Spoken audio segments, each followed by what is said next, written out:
Statistics Modeling in Finance, Chapter 1, Statistics, Page 4, Course Completion.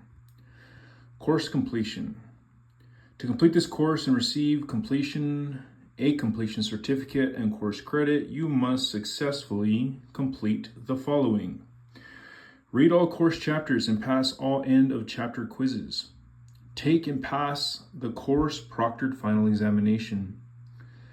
The Appraiser Qualifications Board, AQB of the Appraisal Foundation, requires that you complete a proctored final examination for any distance learning qualifying education, for instance, pre-licensing or upgrade course.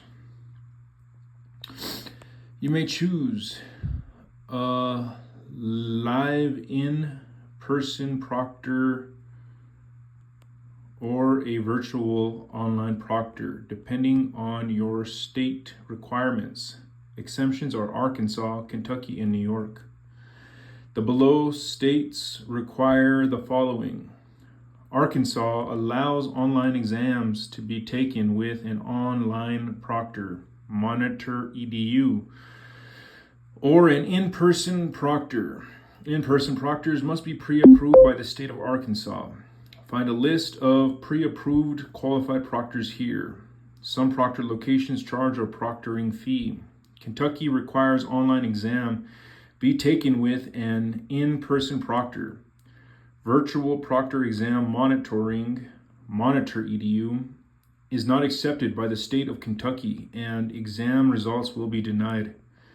Find a qualified online proctor using the guidelines here. Some proctor locations charge a proctoring fee.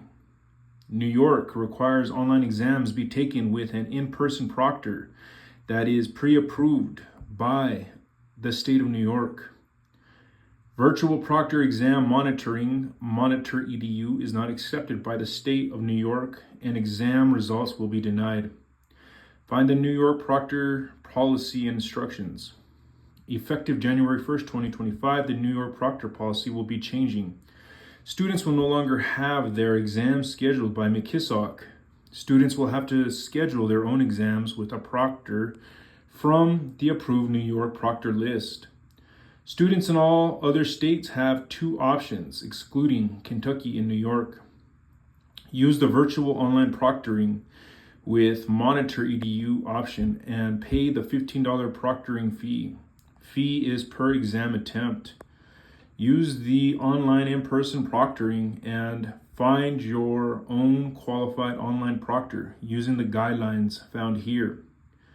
Note, AR requires in-person proctors to be pre-approved.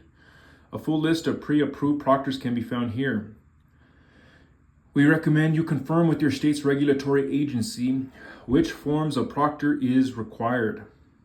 You do not pass the first course final exam, you have 2 more exam attempts in your account. Florida, Georgia, and North Carolina only allow 2 attempts. Florida requires 30 days between exam attempts. Proctor qualifications.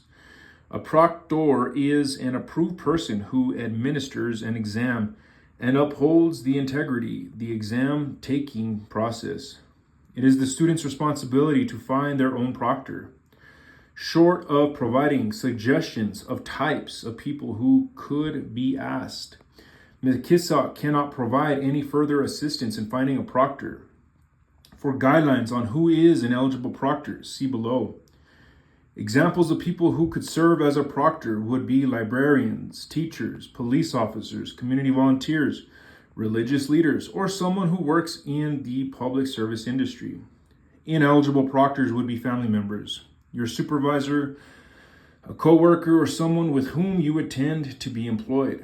The important thing to remember about a proctor is to choose someone who does not have a vested interest in whether you pass the exam. If audited, you would not want your proctor choice to stand between you and your career. There will be additional details at the end of this course for scheduling your in-person online proctored or virtual online proctored exam and additional proctor responsibilities. You may view the full proctor policy document here. End of page.